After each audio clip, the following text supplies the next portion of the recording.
এই দিক থেকে আল্লাহ পাক খাদেম দিবেন ৭০,০০০, কমপক্ষে ৭২ জন জান্নাতের ডাগর ডাগর চক্ষু বিশিষ্ট হুর দান করবেন, যাদের বৈশিষ্ট্য হচ্ছে বুখারীর বর্ণনায় আসছে ওই জান্নাতের একটি হুর যদি কোনোদিন দুনিয়াতে একবার উকি দিত, অথবা আঙ্গুলের সামান্য অংশ, আঙ্গুলের একটু মাথা যদি দুনিয়াতে প্রকাশ করত, দুনিয়াতে আর কোনোদিন সূর্যের প্রয়োজন পড়তো না।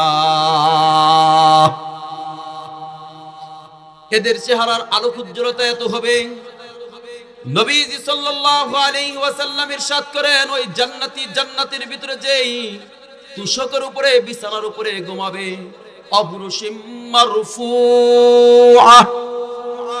সূরা ওয়াকিয়ার এই আয়াতের তাফসীরে ইমাম তিরমিজি রাহমাতুল্লাহি আলাইহি হাদিস নিয়ে আসছেন, জান্নাতীকে আল্লাহ পাক রব্বুল আলামিন যে বিছানা দান করবে, ওই বিছানা হবে বাইনাস সামাই ওয়াল আরদ, আসমান এবং জমিনের মধ্যে যেই ব্যবধান ৫০০ বৎসরের রাস্তা, এত উঁচা একটি বিছানা আল্লাহ তাকে দান করবেন।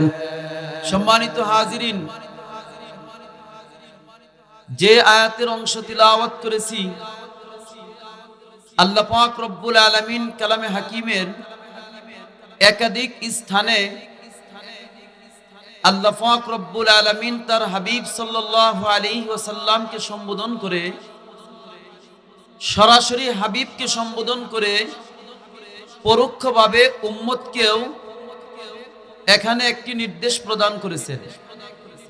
এমন একটি নির্দেশ রাইসুল মুফাসসিরিন হযরতে আব্দুল্লাহ ইবনে আব্বাস রাদিয়াল্লাহু তাআলা আনহুমা বলেন, নবীজি সাল্লাল্লাহু আলাইহি ওয়াসাল্লামের উপরে এর থেকে আরো কঠিন কোন নির্দেশ আল্লাহ পাক রব্বুল আলামিন নাজিল করেন নাই। সুবহানাল্লাহ।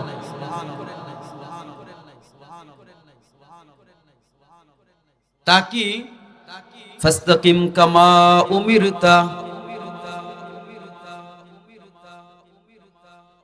আল্লাহ পাক রব্বুল আলামিন হাবিব সাল্লাল্লাহু আলাইহি ওয়াসাল্লামকে সম্বোধন করে শুধু নবীকে নয়, উম্মতকেও এক নির্দেশ করেন, ফাস্তাকিম কামা উমিরতা। সূরা হুদের ১১২ নম্বর আয়াতের শুরু। ওই দিক থেকে সূরা আশ-শুআরা এর ১৫ নম্বর আয়াতের ভিতরে আল্লাহ হাবিব সাল্লাল্লাহু আলাইহি ওয়াসাল্লামকে নির্দেশ করেছেন। ইমাম তিরমিজি রাহমাতুল্লাহি আলাইহি তিরমিজি শরীফের ভিতরে রাইসুল মুফাসসিরিন আব্দুল্লাহ ইবনে আব্বাস রাদিয়াল্লাহু তাআলা আনহুমা সূত্রে বর্ণনা করেন, পয়গম্বর সাল্লাল্লাহু আলাইহি ওয়াসাল্লামকে একদিন আবু বকর সিদ্দিক রাদিয়াল্লাহু তাআলা আনহু বললেন, কদ শিবতা ইয়া রাসূলুল্লাহ, ওগো আল্লাহর নবী, আপনি বুড়া হয়ে গেছেন। নবীজি সাল্লাল্লাহু আলাইহি ওয়াসাল্লাম বলেন, শাইয়াবাতনি হুদ ওয়াল ওয়াকিআতু ওয়াল মুরসালাত ওয়া আম্মা ইয়াতাসাআলুন ওয়া ইদাশ শামসু কুববিরাত।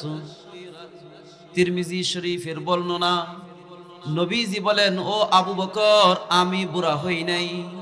কুরআনুল কারীমের সূরা হুদ, সূরা ওয়াকিয়া, সূরা মুরসালাত, আম্মা ইয়াতাসাআলুন, ইদাশ শামসু কুববিরাত, এই সকল সূরাগুলো আমাকে বুড়া বানিয়ে দিয়েছে। এটা তিরমিজি শরীফের একটি রওয়ায়াত শোনাইলাম। আরেক বর্ণনায় পাওয়া যায়, হযরতে আবু জুহাইফা রাদিয়াল্লাহু তাআলা আনহু সূত্রে বর্ণিত, নবীজি বলেন, শাইয়াবাতনি হুদ ওয়া আখওয়াতুহা, সূরা হুদ এবং তার মতো যেই সূরাগুলো আছে, এই সূরাগুলো আমাকে বৃদ্ধ বানিয়ে দিয়েছে। হযরতে আব্দুল্লাহ ইবনে আব্বাস রাদিয়াল্লাহু তাআলা আনহুমা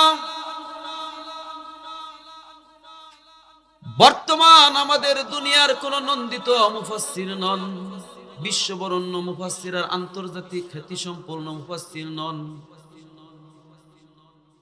কিয়ামত পর্যন্ত আনেওয়ালা সমস্ত উম্মতের জন্য সমস্ত মুফাসসিরদের যিনি সরদার আর নেতা, উনি হলেন আব্দুল্লাহ ইবনে আব্বাস রাদিয়াল্লাহু তাআলা আনহুমা। আব্দুল্লাহ ইবনে আব্বাস রাদিয়াল্লাহু তাআলা আনহুমা বলেন, সূরা হুদের ভিতরে পূর্ববর্তী বিভিন্ন উম্মতের কিসসা কাহিনী আল্লাহ বিবরণ তুলে ধরেছেন এবং তাদের নবীর সাথে দৃষ্টতাপূর্ণ আচরণ করার কারণে কি কি আযাব এবং গজব আল্লাহ দিয়েছেন ওই চিত্রগুলো তুলে ধরেছেন। এটাও হতে পারে নবীজি সাল্লাল্লাহু আলাইহি ওয়াসাল্লামের বার্ধক্যে উপনীত হওয়ার কারণ। তবে আব্দুল্লাহ ইবনে আব্বাস রাদিয়াল্লাহু তাআলা আনহুমা বলেন, নবীজি সাল্লাল্লাহু আলাইহি ওয়াসাল্লামের উপরে ফাস্তাকিম কামা উমিরতা এর থেকে কঠিন ভয়াবহ আর নির্দেশ সূচক কোন আয়াত আল্লাহ নাজিল করেন নাই। এই বিষয়টি কি? আল্লাহ নবীকে বলেন ফাস্তাকিম কামা উমিরতা, হাবিব হে আপনি সোজা পথে চলেন, অটল অবিচল থাকুন। কিসের উপরে অটল অবিচল থাকবেন? কামা উমিরতা, যেমন ভাবে আমি আল্লাহ আপনাকে চলার জন্য নির্দেশ করেছি ওই পথের উপরে আপনি অটল অবিচল থাকুন। কথা কিন্তু ছোট, ফাস্তাকিম কামা উমিরতা। কিন্তু রাইসুল মুফাসসিরিন আব্দুল্লাহ ইবনে আব্বাস কি বলেন রাদিয়াল্লাহু তাআলা আনহুমা, এর থেকে আর কঠিন ভয়াবহ কোনো নির্দেশ করা হয়নি। কারণ কি? এক কথার ভিতরে তো আল্লাহর সমস্ত নির্দেশকে ঢুকিয়ে দেওয়া হয়েছে, ফাস্তাকিম কামা উমিরতা। ইমামে মুসলিম রাহমাতুল্লাহি আলাইহি মুসলিম শরীফের কিতাবুল ঈমানের ভিতরে 1 নম্বর খণ্ডে সুফিয়ান ইবনে আব্দুল্লাহ আস-সাকাফি রাদিয়াল্লাহু তাআলা আনহু সূত্রে এক বর্ণনা। সুফিয়ান ইবনে আব্দুল্লাহ আস-সাকাফি রাদিয়াল্লাহু তাআলা আনহু বলেন, কুলতু ইয়া রাসূলুল্লাহ কুল লি ফিল ইসলামি কাওলান লা আসআলুহু আহাদান গায়রাকা ওয়া ফি রিওয়ায়াতিন বা'দাকা ক্বাল কুল আমানতু বিল্লাহি সুম্মা ইসতাকিম। মুসলিম শরীফের হাদিসের ভিতরেও পাওয়া যায় সুফিয়ান ইবনে আব্দুল্লাহ আস-সাকাফি রাদিয়াল্লাহু তাআলা আনহু নবীজি সাল্লাল্লাহু আলাইহি ওয়াসাল্লামকে বললেন, ওগো আল্লাহর নবী, আপনি আমাকে ইসলামের ব্যাপারে এমন একটি কথা বলে দিন যেই ব্যাপারে আপনার পরে অথবা আপনি ছাড়া অন্য কাউকে আমার জিজ্ঞাসা করার কোনো প্রয়োজন পড়বে না। নবীজি বলেন, ও সুফিয়ান, কুল তুমি বলো আমানতু বিল্লাহ, আমি আল্লাহর উপরে ঈমান আনয়ন করলাম, সুম্মা ইসতাকিম, অতঃপর এই কথার উপরে অটল অবিচল থাকো। আল্লাহ পাক রব্বুল আলামিন আমাদের হাবিব সাল্লাল্লাহু আলাইহি ওয়াসাল্লামকে অন্য পয়গম্বর নবীদের উপরে যেই সকল গুণ আর বৈশিষ্ট্য আর মর্যাদা দিয়েছেন, অনেক বিভিন্ন হাদিসের ভিতরে বুখারীর এক বর্ণনায় 5টি পাওয়া যায়, মুসলিমের বর্ণনায় 6টি পাওয়া যায়। তার ভিতরে এটিও একটি। নবীজি বলেন, উতিতু জাওয়ামিউল কালিম, আল্লাহ আমাকে জাওয়ামিউল কালিম দান করেছেন। জাওয়ামিউল কালিম কি? কথা হবে অল্প কিন্তু অর্থ হবে বিশাল। তাহলে এই দুই শব্দের ভিতরে গোটা দিন ইসলামকে ঢুকিয়ে দেওয়া হয়েছে। বলো আমানতু বিল্লাহ, আল্লাহর উপরে ঈমান আনলাম, এরপরে এর উপরে অটল অবিচল থাকে। ইস্তেকামত কাকে বলা হয়? আল্লামা আত-তিবি রাহমাতুল্লাহি আলাইহি কিতাবের ভিতরে লিখেন, ইস্তেকামত হলো আল ইস্তেকামাতু হিয়াল ইতিয়ানু লিজামিল আওয়ামির ওয়াল ইনতিহাউ আন জামিল মানাহি। ইস্তেকামত হলো আল্লাহ পাক রব্বুল আলামিন যে সকল কাজ করার জন্য নির্দেশ প্রদান করেছেন এই কাজগুলো করা, এবং যা থেকে আল্লাহ নিষেধ করেছেন ওই নিষেধকৃত কাজগুলো থেকে নিজেকে বিরত রাখার নাম হচ্ছে ইস্তেকামত। সুবহানাল্লাহ, এর নাম হলো ইস্তেকামাহ।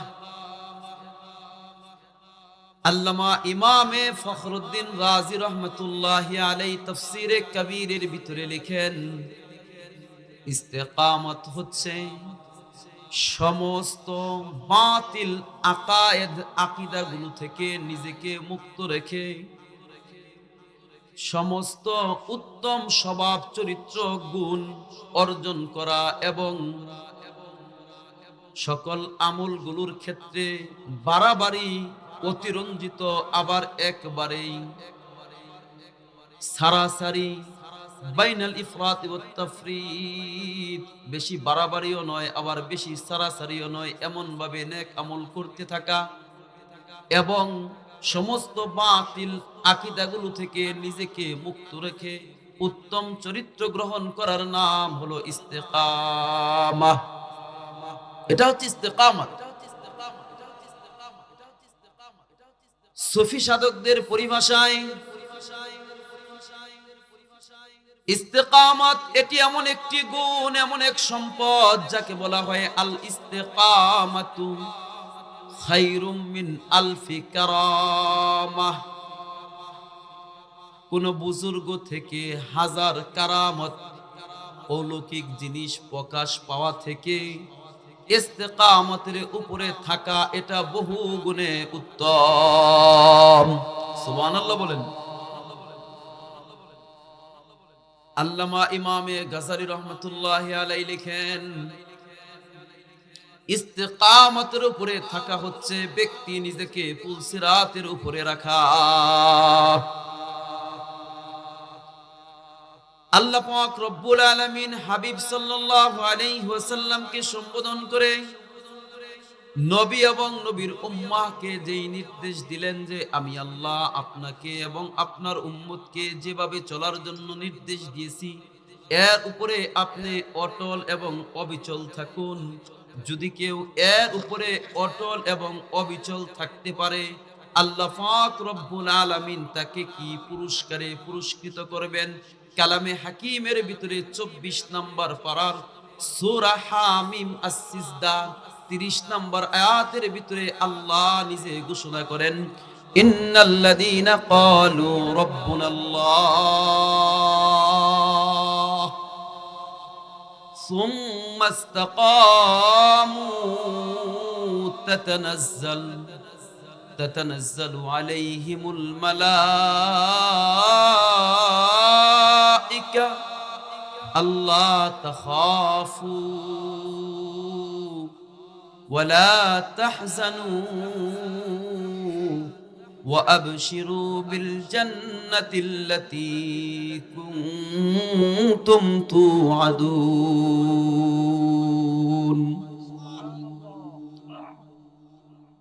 উলামায়ে কেরাম এই আয়াত নিয়ে বহু আলোচনা করেন, বিশেষ করে অনেক ওয়াইজিনে কেরাম খুতবায়ে মাসনুনার ভিতরে এই আয়াত তিলাওয়াত করে শ্রোতাদেরকে ওয়াজ নসিহত শুনিয়ে থাকেন।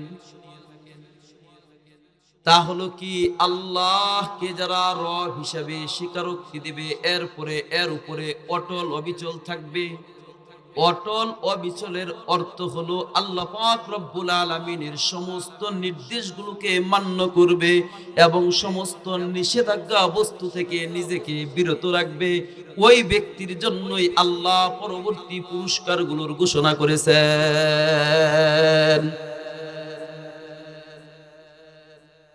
পুরস্কার কি? ইন্নাল্লাযীনা ক্বালু রাব্বুনাল্লাহু সুম্মা ইসতাকামু তাতানাজ্জালু আলাইহিমুল মালাইকা।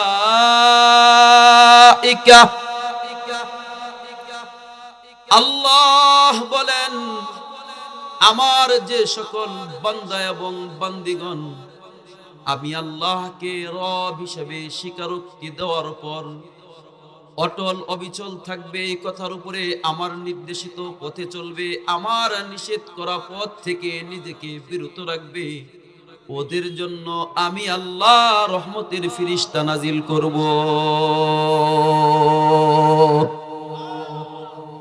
কিসের ফেরেশতা নাজিল করবে? রহমতের ফেরেশতা। কোন সময় রহমতের ফেরেশতা নাজিল করবেন? তাফসীরে কুরতুবী আল্লামা ইমামে কুরতুবী আল মালিকি রাহিমাহুল্লাহ লেখেন, এবং ইবনে কাসিরের ভিতরে আল্লামা হাফিজ আবুল ফিদা ইমাদউদ্দিন মুহাম্মদ ইবনে কাসির রাহমাতুল্লাহি আলাইহি লিখেন, ফেরেশতা নাজিল হবে ইনদা মাউতিহি, তার মৃত্যুর সময় আল্লাহ রহমতের ফেরেশতা নাজিল করে দিবেন। কতক মুফাসসিরগণ লেখেন কবরের ভিতরে নাজিল করবেন। কোন কোন মুফাসসির উভয় বর্ণনাকে সমর্থন করে বলেন আল্লাহ সব জায়গায় কবর এবং ইন্তেকালের সময় যারা ঈমানের উপরে অটল অবিচল থাকবে তাদের জন্য রহমতের ফেরেশতা নাজিল করে দিবেন। আমরা তো সবাই চাই আমাদের মওতের সময় রহমতের ফেরেশতা নাজিল হোক, চাই না? রহমতের ফেরেশতা নাজিল হয়ে কি করবে? তারা বলবে আল্লাহ তাখাফু ওয়ালা তাহজানু, ও আল্লাহর বান্দা তোমার কোনো ভয় নাই, চিন্তা নাই, টেনশন নাই, কোনো পেরেশানি নাই। ওয়াবশিরু বিল জান্নাতিল্লাতী কুনতুম তুআদুন। আল্লাহ কুরআনে এবং রাসূল তার জবানে তোমাদেরকে যেই জান্নাতের সুসংবাদ প্রদান করেছেন, তোমরা এই জান্নাতের সুসংবাদ গ্রহণ করো। কি বলেন?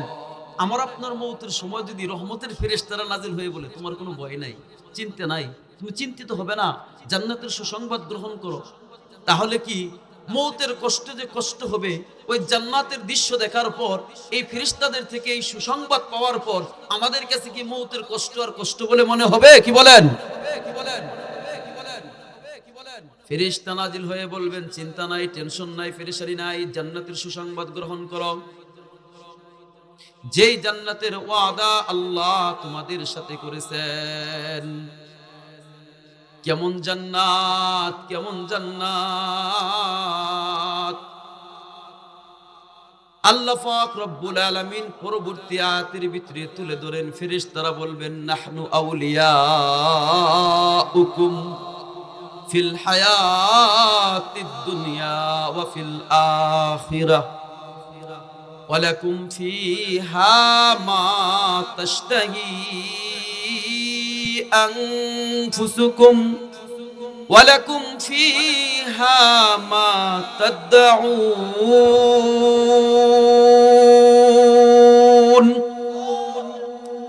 নুজুলাম মিন গফুরির রহিম।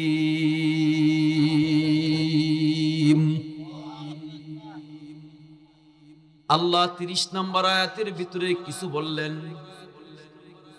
পরবর্তী আয়াতের ভিতরে আল্লাহ বলেন ফেরেশতারা আরো বলবে আমরা দুনিয়াতে যেমন ভাবে রহমতের ফেরেশতাগুলো তোমাদের সাথী ছিলাম, বিভিন্ন বিপদ আপদের সময়, মুসিবতের সময় তোমাদেরকে বিপদ থেকে রক্ষা করেছি, আল্লাহ পাক আমাদেরকে তোমাদের হেফাজতের জন্য নিযুক্ত করেছিলেন, সার্বক্ষণিক আমরা তোমাদের সাথী ছিলাম, ওই পরকালে তোমার কবরে সব সময় আমরা রহমতের ফেরেশতাগুলো তোমার সাথী হয়ে যাব। আর আল্লাহ তোমাদেরকে এমন জান্নাত দান করবেন যে জান্নাতের বৈশিষ্ট্য হলো ওয়ালাকুম ফিহা মা তাশতাহি আনফুসুকুম ওয়ালাকুম ফিহা মা তাদউন। ওরে আল্লাহর বান্দা, ওই জান্নাতে তোমার মন যা চাবে, মন চাইতে দেরি, ওই জিনিস তোমার সামনে হাজির হতে দেরি হবে না।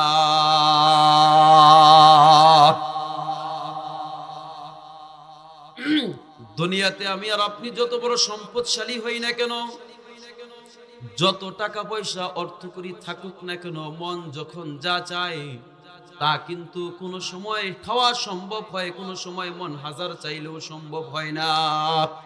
সম্ভব হয়?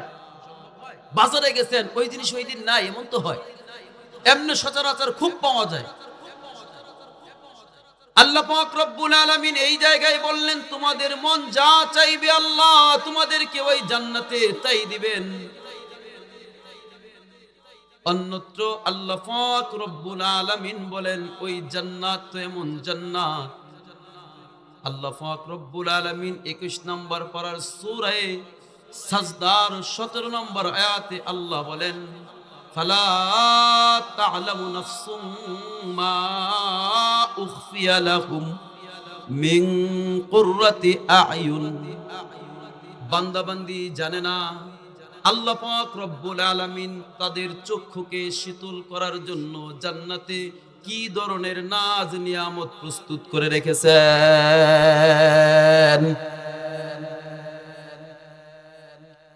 আল্লাহর নবী সাল্লাল্লাহু আলাইহি ওয়াসাল্লাম বলেন, হাদিসে কুদসি ইমাম বুখারী, ইমামে মুসলিম, ইমামে তিরমিজি রাহমাতুল্লাহি আলাইহি, বিখ্যাত সাহাবী হযরতে আবু হুরায়রা রাদিয়াল্লাহু তাআলা আনহু সূত্রে বর্ণনা করেন, হাদিসে কুদসি আল্লাহ বলেন, আ'দাতু লিইবাদিয়াস সালিহিন মা লা আইনুন রাআত ওয়ালা উযুনুন সামিআত ওয়ালা খাতারা আলা কলবি বাশার। আল্লাহ বলেন, বান্দা বান্দি দুনিয়ার কয়েকদিন সময় তোমরা যদি কষ্ট করে আমি আল্লাহর হুকুম ইবাদত আর গোলামি যথাযথ করে আসতে পারো, আমি আল্লাহ তোমাদের জন্য এমন জান্নাত প্রস্তুত করে রেখেছি। ওই জান্নাতের নিয়ামতগুলো এমন হবে যা কোনোদিন কোনো চক্ষু দেখেনি, কোনো কর্ণকুহলতা শ্রবণ করেনি এবং কোনো অন্তরতা হুবহু অনুধাবনও করতে পারেনি।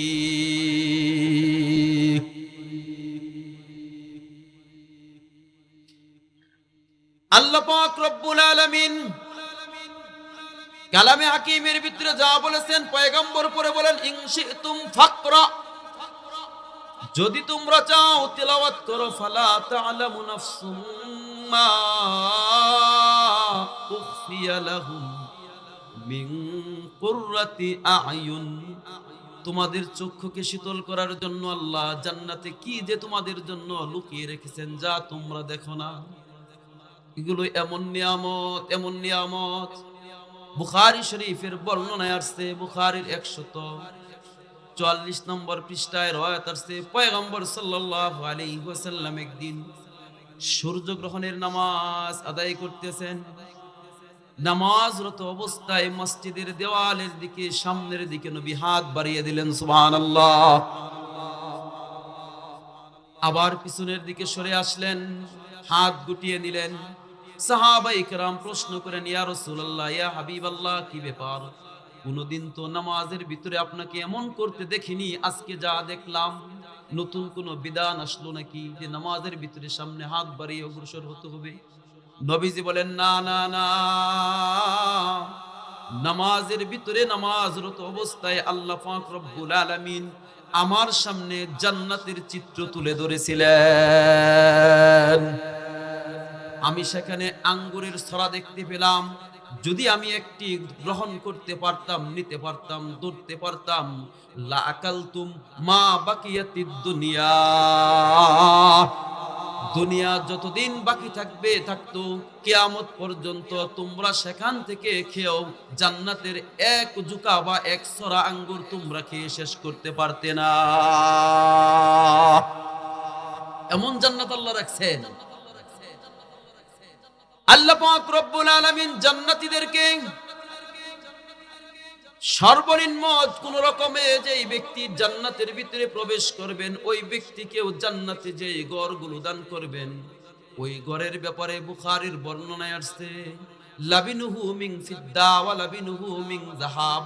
ওই ঘরের একটি ইট হবে স্বর্ণের, আরেকটি ইট হবে রূপার।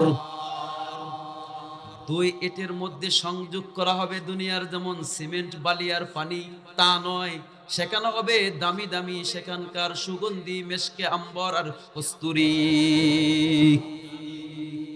শুধু তাই নয়, আমার মা বোনেরা, জান্নাতের ভিতরে যারা যাবে আল্লাহ পাক রব্বুল আলামিন তাদের অমুস্তুহু মিন যাহাব, বুখারীর বর্ণনায় আসছে জান্নাতীরা জান্নাতে চিরনি করবে, তাও থাকবে স্বর্ণের। ওয়া আনিয়াতুহু মিন যাহাব, সেখানকার পানপাত্র, পেয়ালা, থালা বাসন এইগুলো হবে স্বর্ণের। আল্লাহ পাক রব্বুল আলামিন এই জান্নাত বান্দাবান্দীদেরকে দান করবেন, ওয়াদা করে রেখেছেন। শুধু তাই নয়, সর্বনিম্ন যে জান্নাতি হবে তাকে আদনা মিন আহলিল জান্নাত, তিরমিজির বর্ণনা, ওই ব্যক্তিকে আল্লাহ পাক রব্বুল আলামিন তার খেদমতের জন্য ৮০,০০০ খাদেম জান্নাতে দান করবেন। সুবহানাল্লাহ, ৮০,০০০ খাদেম দান করবেন। সুবহানাল্লাহ, ৭২ জন করে আল্লাহ পাক রব্বুল আলামিন হুরুল আইন দান করবেন। একজন জান্নাতীকে ৭২ জন হুরে ইন আল্লাহ দান করবেন। সাধারণ কথা না, সাধারণ কথা না, জান্নাতীগুলো জান্নাতে যাবে। প্রতিটি মানুষ ৩৩ বছরে একবারে টকবগে যৌবনের অধিকারী যুবক হয়ে জান্নাতে প্রবেশ করবে। এই দিক থেকে আল্লাহ পাক খাদেম দিবেন ৭০,০০০, কমপক্ষে ৭২ জন জান্নাতের ডাগর ডাগর চক্ষু বিশিষ্ট হুর দান করবেন, যাদের বৈশিষ্ট্য হচ্ছে বুখারীর বর্ণনায় আসছে ওই জান্নাতের একটি হুর যদি কোনোদিন দুনিয়াতে একবার উকি দিত, অথবা আঙ্গুলের সামান্য অংশ, আঙ্গুলের একটু মাথা যদি দুনিয়াতে প্রকাশ করত, দুনিয়াতে আর কোনোদিন সূর্যের প্রয়োজন পড়তো না।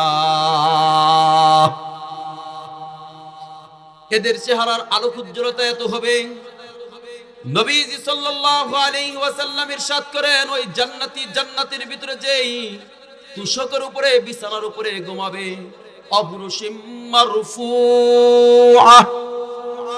সূরা ওয়াকিয়ার এই আয়াতের তাফসীরে ইমাম তিরমিজি রাহমাতুল্লাহি আলাইহি হাদিস নিয়ে আসছেন, জান্নাতীকে আল্লাহ পাক রব্বুল আলামিন যে বিছানা দান করবে, ওই বিছানা হবে বাইনাস সামাই ওয়াল আরদ, আসমান এবং জমিনের মধ্যে যেই ব্যবধান ৫০০ বৎসরের রাস্তা, এত উঁচা একটি বিছানা আল্লাহ তাকে দান করবেন।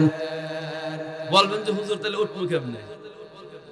আরে আপনারা যদি ১০০ তলা, ১০ তলা, ২০ তলা বিল্ডিং বানিয়ে যদি মুহূর্তের ভিতরে যদি উঠতে পারেন, তাহলে আল্লাহ খাস বান্দার বান্দীদেরকে জান্নাতে যে বিছানা দিবেন, ওই বিছানায় চোখের পলকের মধ্যে ওঠার জন্য আল্লাহ ব্যবস্থাও রেখে দিয়েছেন। এই জান্নাতে মানুষ খাবে, খাওয়ার পরে দুনিয়াতে যে স্বাভাবিক অবস্থা হয়, মানুষের জরুরত প্রয়োজন স্বার্থ হয়, তা হবে না, ডেকুর আসবে। দুনিয়াতে ডেকুর দিলে অনেক সময় যাদের গ্যাসের সমস্যা আছে, বুক জ্বালা, শুধু তাই নয়, সেই দুর্গন্ধ বের হয়ে বাহিরেও দুর্গন্ধ ছড়ায়। কথা বলেন ঠিক না বেঠিক? কিন্তু জান্নাতীদের যে ডেকুর মাধ্যমে আল্লাহ পাক রব্বুল আলামিন সব কিছুকে হজম করবেন, এটা মেশকে আম্বরের চাইতে আরো বেশি সুঘ্রাণ তার থেকে প্রকাশ পেয়ে যাবে। এই জান্নাত আল্লাহ পাক রব্বুল আলামিন দান করবেন। শুধু তাই নয়, আল্লাহ পাক রব্বুল আলামিন জান্নাতীদেরকে জান্নাতের ভিতরে যেই ফলগুলো দান করবেন, একবারের পরে আরেকবার ফল আসবে। ওয়াউতু বিহা মুতাশাবিহা, সে মনে করবে কি ব্যাপার, এই ধরনের ফল তো কিছুক্ষণ আগে খেলাম, কিন্তু ফলের ধরন এক হলেও যখন জান্নাতি তার মুখের কাছে নিবে, এক এক ফল থেকে ধরন এক দেখা গেল, বিভিন্ন ধরনের স্বাদ আর মজা আল্লাহ পাক রব্বুল আলামিন ওই জান্নাতি ফলের ভিতরে রেখে দিয়েছেন। এই জান্নাত আল্লাহ দান করবেন, তাই তো আল্লাহ বলেন, জানো না বান্দা, ফালা তা'লামু নাফসুম মা উখফিয়া লাহুম মিন কুররাতি আ'ইন, তার চোখকে শীতল করার জন্য আমি আল্লাহ কি জান্নাত তার থেকে লুকিয়ে রেখেছি, এটা কোনো বান্দা এবং কোনো বান্দিতা জানে না।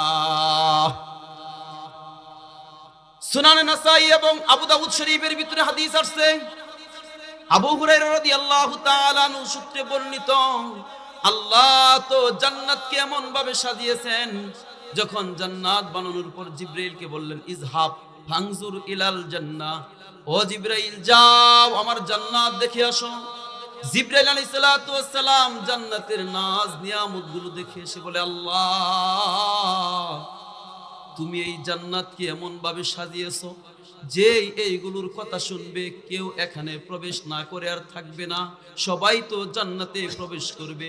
কিছুক্ষণ পরে যখন আল্লাহ পাক রব্বুল আলামিন হজিবাতিল জান্নাতু বিল মাকারে, ওই কষ্টকর জিনিসগুলো, শীতের সকালে ঠান্ডা পানিতে ওযু করে গোসল করে নামাজে হাজির হওয়া, কষ্ট উপার্জন করা সম্পদ থেকে বৎসর পার হওয়ার পরে যাকাতের টাকা বের করা, বিভিন্ন সময়ে বিভিন্ন আল্লাহ পাক রব্বুল আলামিনের রমজানে কষ্ট করে রোজা রাখা, হজ্জে বাইতুল্লাহ করা, জিহাদ ফি সাবিলিল্লাহ করা, এই সকল বিধানগুলো দিয়ে যখন আল্লাহ জান্নাতকে ডেকে দিলেন, ডেকে দেওয়ার পরে জিবরাইলকে বলে, ইয়া জিবরাইল ইযহাব ফানজুরহা, ও জিবরাইল এবার যাও, এবার গিয়ে আমার জান্নাত দেখে আসো।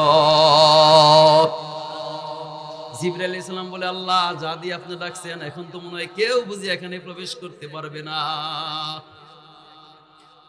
আবার জাহান্নামকে আল্লাহ পাক রব্বুল আলামিন বানিয়ে বললেন, জিবরাইল যাও, ইযহাব ফানজুরহা, তা দেখে আসো। জিবরাইল আলাইহিস সালাতু ওয়াস সালাম দেখে এসে বলে, আল্লাহ এখানে যে আযাব এবং গজব আপনি রেখেছেন কেউ এখানে প্রবেশ করবে না।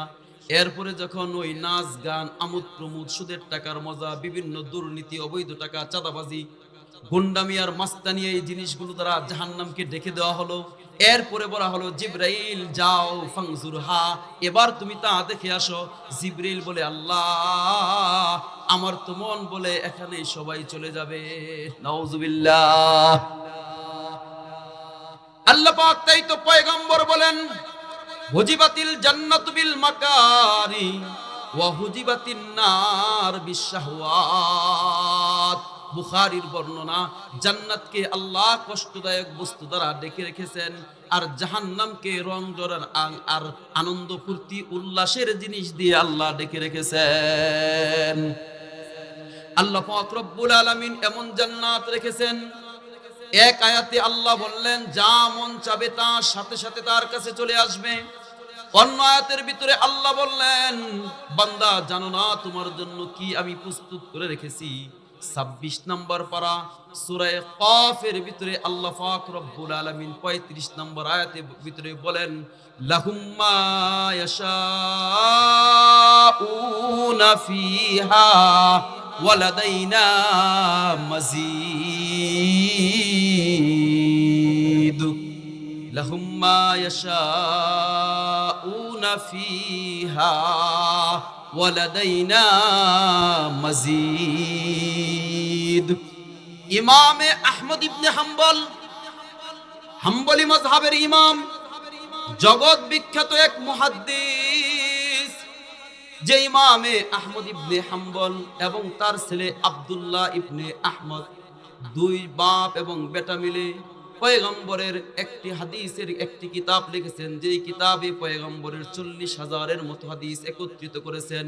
মুসনাদে আহমদ ইবনে হাম্বলের ভিতরে বিখ্যাত সাহাবী আবু সাঈদ আল খুদরি রাদিয়াল্লাহু তাআলা আনহু সূত্রে বর্ণনা করেন, ওই যে আল্লাহ পাক রব্বুল আলামিন সূরা কাফের 35 নম্বর আয়াতের ভিতরে বললেন, লাহুম মা ইয়াশাউনা ফিহা ওয়ালাদাইনা মাজিদ।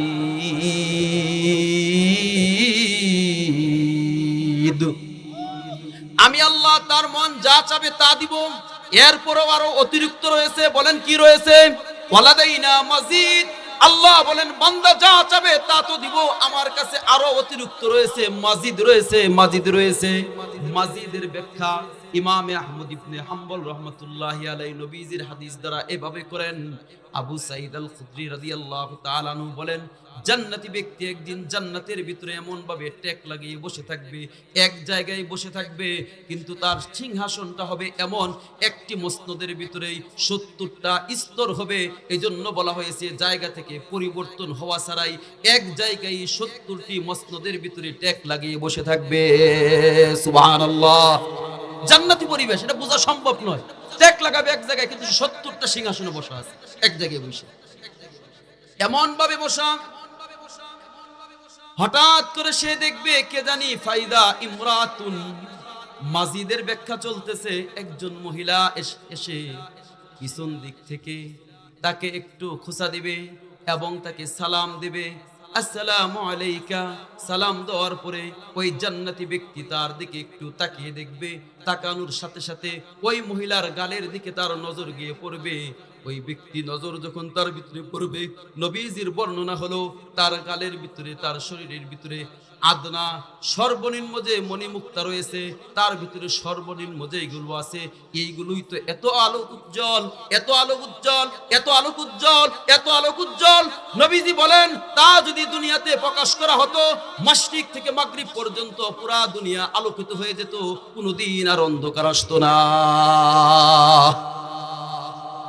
আর তার গায়ে 70 জোড়া কাপড় পরা আছে, 70 জোড়া কাপড়ের উপর থেকে ইরাবায়াজু মুখিহা, তার হাড্ডির ভিতরের যে মজ্জা আছে এটা পর্যন্ত দেখা যাইতেছে। কত সুন্দর, কত আলোক উজ্জ্বল তার চেহারা, আদনা আদনা আদনা আদনা।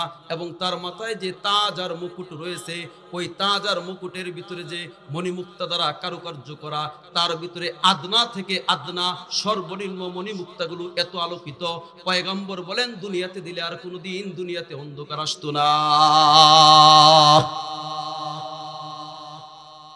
এই সময় ওই ব্যক্তি বলবে, জান্নাতি ব্যক্তি বলবে, মান আনতি, তুমি কে, তুমি কে, তুমি কে? ওই মহিলা ওই সময় বলবে, আনা মাজিদ, আনা মাজিদ, লাহুম মা ইয়াশাউন ফিহা ওয়ালাদাইনা মাজিদ। ওই যে আল্লাহ বলেছেন আছে আছে যা চাবে সব দিব, তারপরে অতিরিক্ত আছে, এটা হচ্ছে অতিরিক্ত বোনাস। এমনি তো এই 72 জন, কমপক্ষে সর্বনিম্ন 72 জন থাকবে। এদের বৈশিষ্ট্য আর এদের গুণ কি? এদের বৈশিষ্ট্য আর এদের গুণ হবে, তারা কোনোদিন আপন স্বামীদের উপরে তারা কোনোদিন রাগান্বিত হবে না, ক্রোধান্বিত হবে না। তাদের কোনোদিন সৌন্দর্য আর যৌবন কোনোদিন শেষ হবে না, ফুরাবে না। আল্লাহ তিরমিজির বর্ণনায় আসছে, প্রতিজন মানুষকে, প্রত্যেকটি পুরুষকে শত যুবকের শক্তি আল্লাহ পাক রব্বুল আলামিন তাকে দান করে দিবেন।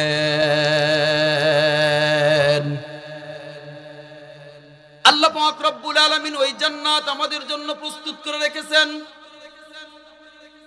তবে জান্নাতে যাওয়ার জন্য শর্ত হলো কি? ইন্নাল্লাযীনা ক্বালু রাব্বুনাল্লাহ সুম্মা ইসতাকামু তাতানাজ্জালু আলাইহিমুল মালাইকা। আল্লাহর পয়গম্বর বিশ্বনবী সাল্লাল্লাহু আলাইহি সাল্লামের উপরে ফাস্তাকিম কামা উমিরতা, রাইসুল মুফাসসিরিন আব্দুল্লাহ ইবনে আব্বাস রাদিয়াল্লাহু তাআলা আনহুমা তাই বলেন, যেহেতু এই আয়াতের ভিতরে গোটা শরীয়তকে ঢুকানো হয়েছে, আমানতু বিল্লাহ, আমানতু বিল্লাহ, এর মধ্যে যত ঈমান এবং আকীদার বিষয় রয়েছে সব কিছুকে ঢুকানো হয়েছে। সুম্মাস্তাকিমের ভিতরে যত বিধিবিধান রয়েছে, নামাজ, রোজা, হজ, যাকাত, জিহাদ, তাসবিহ, তাহলিল, মুআমালাত, মুআশারাত, আখলাক, যত ধরনের শরীয়তের বিধিবিধান রয়েছে, দিক রয়েছে, সব কিছুকে ঢুকিয়ে দেওয়া হয়েছে। তাহলে কি করতে হবে?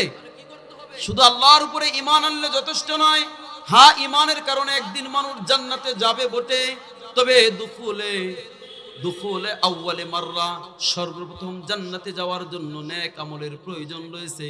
এমনকি আল্লাহ পাক রব্বুল আলামিন নেক আমলের মান অনুযায়ী আর স্তর অনুযায়ী জান্নাতের ভিতরে তার নাজ নিয়ামতকে বৃদ্ধি করে দিবেন। সুবহানাল্লাহ।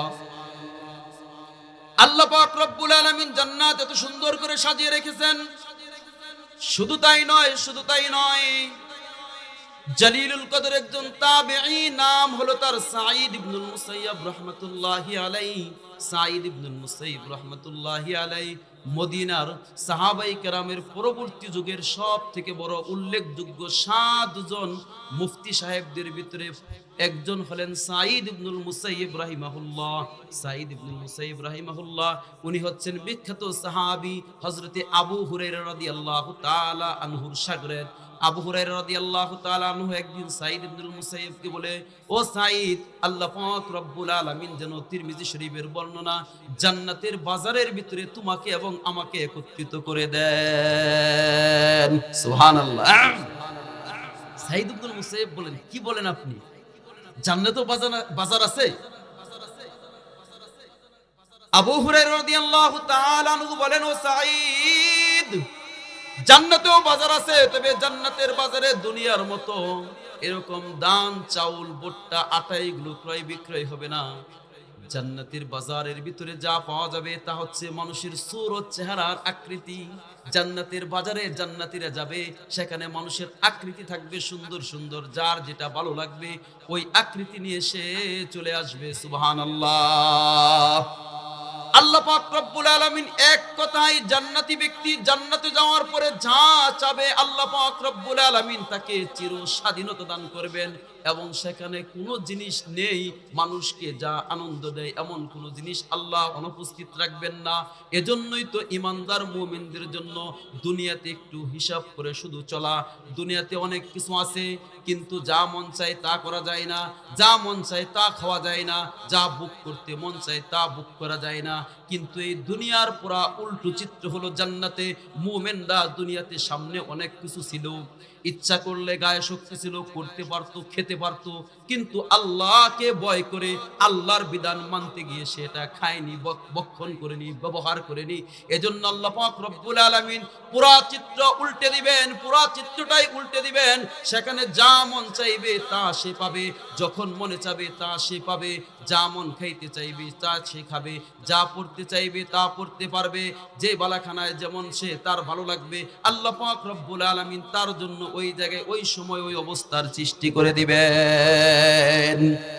ওয়ান আলী রাদিয়াল্লাহু তাআলা আনহু আন্নাহু ক্বাল ক্বাল রাসূলুল্লাহ সাল্লাল্লাহু আলাইহি ওয়াসাল্লাম ইন্না ফিল জান্নাতি লামুজতামাআন লিল হুরিল আইন ইয়ারফা'না বিআসওয়াত لم تسمع الخلائق مثله يقولنا نحن الخالدات فلا نبيد ونحن الناعمات فلا نبعث ونحن الراضيات فلا نسخط طوبى لمن كان لنا وكنا له।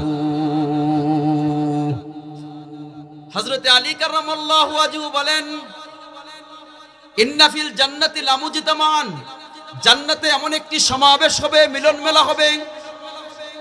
ওই সমাবেশের ভিতরে ওই জান্নাতি, ওই সকল হুর এবং গিলমান যাদের ডাগর ডাগর চক্ষু থাকবে, যাদের 70 জোড়া কাপড় পরানো থাকলেও শরীরের ভিতরের হাড়টির মজ্জা পর্যন্ত দেখা যাবে, যাদের শরীরের থেকে এমন সুঘ্রাণ বের হবে, এমন আলো যাদের শরীর আল্লাহ পাক রব্বুল আলামিন রেখেছেন, যা দুনিয়াতে দিলে কোনোদিন দুনিয়াতে অন্ধকার আসতো না।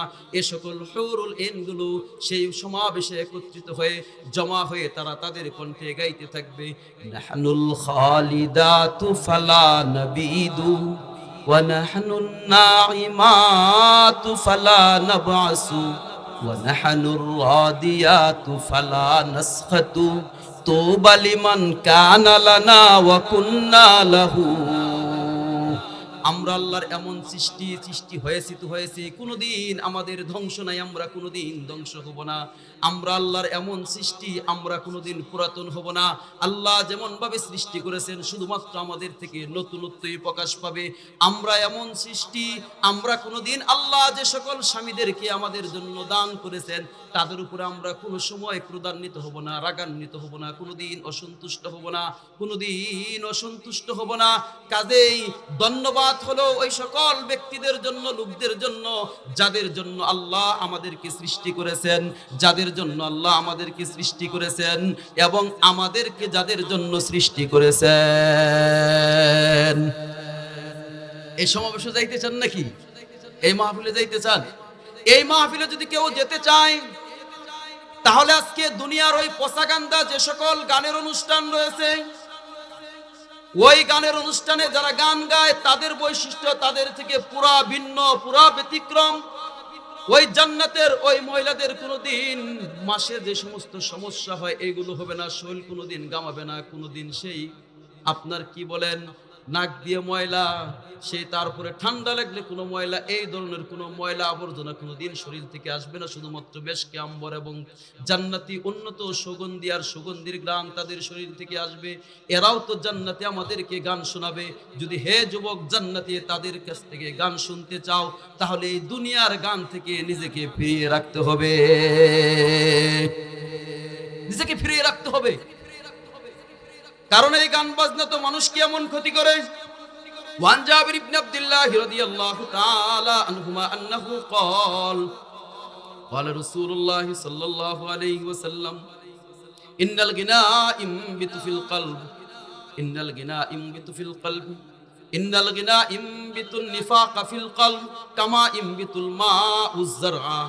বাইহাকি শুআবুল ঈমান এবং আবু দাউদ শরীফের কোন কোন নুসখায় পাওয়া যায়, ওরে যুবক, তুমি আর আমি গান শুনে আর নাচ দেখে যা করতেছি, এই গান এবং নাচে মানুষের কলবের ভিতরে মুমিন বান্দার এমন ভাবে নেফাকিকে উৎপন্ন করে, যেমন ভাবে পানি ফেলে জমিন থেকে ঘাস উৎপন্ন হয়। নাউজুবিল্লাহ।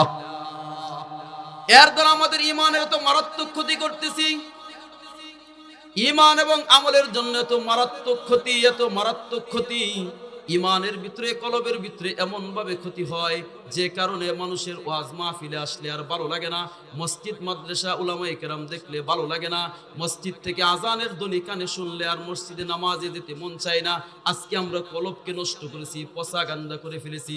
এই কলবকে যদি পরিষ্কার করে, পচা গান্দা কলব থেকে যদি এই গুনার নাফাকগুলো, জীবাণুগুলো যদি দূর করে, আমরা যদি তওবা করে ঈমানকে মজবুত করে আমলকে যদি আবার পুনরায় ধরতে পারি, আমাদের নিজের জীবনকে যদি সংশোধন করতে পারি আর যদি শুধরাতে পারি, তাহলে আমাদের শুধু মৃত্যুর পরে ওই জান্নাতে যাওয়া নয়, আমরা যখন মৃত্যুবরণ করে কবরে যাব, ওই কবর থেকে আমরা জান্নাতের নিয়ামত ভোগ করতে থাকবো। সুবহানাল্লাহ। আরে কবরের ভিতরে যখন আমাকে নিয়ে রাখা হবে, আমাকে কবরে রাখার পর যখন আমাকে সেই আল্লাহর ব্যাপারে প্রশ্ন করা হবে, মার রব্বুকা ওয়া মা দীনুকা ওয়া মান হাযার রাজুল আল্লাযী বুইসা ফীকুম। আমাদের আলোচনা কি ছিল? যারা আল্লাহকে রব বলে স্বীকার করবে, কবরে সর্বপ্রথম প্রশ্ন হবে, মার রব্বুকা, তোমার রব কে? যদি দুনিয়াতে আমি আমার কৃতকর্মের মাধ্যমে যদি আল্লাহকে রব হিসেবে স্বীকারোক্তি দিতে পারি, দিলে যদি আমি বিশ্বাস রাখতে পারি, তাহলে আমার মুখ থেকে রব্বি আল্লাহ বের হয়ে আসবে। সুবহানাল্লাহ। রব্বি আল্লাহ বের হয়ে আসবে। আমাকে দ্বীনের ব্যাপারে প্রশ্ন করা হবে, ওমা দীনুক, তোমার দ্বীন কি? পরবর্তী আয়াতের অংশ সুম্মাস্তাকামুর ভিতরে গোটা দ্বীনের বিধিবিধানকে ঢুকিয়ে দেওয়া হয়েছে। যদি আমি আল্লাহর দেওয়া নির্দেশিত পথে, আল্লাহর নিষেধকৃত পথ থেকে যদি বিরত থাকতে পারি, নির্দেশিত পথে যদি চলতে পারি, আমার মুখ থেকে বের হয়ে আসবে দ্বীনি আল ইসলাম, আমার দ্বীন হলো ইসলাম। সুবহানাল্লাহ। আমান হাযার রাজুল আল্লাযী বুইসা ফীকুম, এই ব্যক্তিকে যাকে তোমাদের মাঝে প্রেরণ করা হয়েছে, আমি যদি রাসূলের আদর্শ অনুযায়ী চলি, আমার মুখ দিয়ে বের হবে হুয়া মুহাম্মাদুর রাসূলুল্লাহ সাল্লাল্লাহু আলাইহি সাল্লাম। এই কথা বলতে দেরি হবে, আর গায়েব থেকে আওয়াজ আসতে দেরি হবে না। আন সাদাকা আবদি, আন সাদাকা আবদি, আন সাদাকা আবদি ফাফরিশু লাহু ফিরাশাম মিনাল জান্নাহ ওয়ালবিসু লাহু সিয়াবাম মিনাল জান্নাহ ওয়াফতাহু লাহু বাবান ইলাল জান্নাহ। ও ফেরেশতারা, আমার বান্দা সত্য বলেছে, আমার বান্দার কবরে জান্নাতি বিছানা বিছিয়ে দাও, আমার বান্দার শরীরে জান্নাতি পোশাক লাগিয়ে দাও, আমার এই বান্দার কবর থেকে জান্নাত পর্যন্ত সুড়ঙ্গ পথ করে দাও, জান্নাতের আলো বাতাস নাজ নিয়ামত এখান থেকে বুক করতে থাকবে। আর তাকে বলা হবে, নাম কানাউমাতিল আরুস, তুমি বাসর ঘরের দোলা যেমন নিশ্চিন্তায় ঘুমায়, তুমি এমন ভাবে ঘুমিয়ে যাও। তাহলে মাত্র সহজ কথা, আল্লাহকে আমরা রব হিসেবে গ্রহণ করেছি, স্বীকারোক্তি দিয়েছি। আল্লাহ তাআলার হুকুমগুলো একটু দুনিয়াতে বাহ্যিক দৃষ্টিতে কষ্ট হবে, কারণ হাদিস শুনাইলাম, আল্লাহ পাক রব্বুল আলামিন তো জান্নাতকে ডেকেই দিয়েছেন, হুজিবাতিল জান্নাতু বিল মাকারে, কষ্টদায়ক বস্তু দ্বারা, ও হুজিবাতিন নার বিশাহওয়াত, আনন্দদায়ক বস্তু দ্বারা। এই দুনিয়ার আনন্দ, এগুলো তো আনন্দ না। ওই আনন্দের জায়গাগুলোতে গেলে মানুষের যে পুরুষ, যার ভিতরে বিন্দুমাত্র পুরুষত্ব আছে, তার ভিতরে শুধু অস্থিরতাই আসে।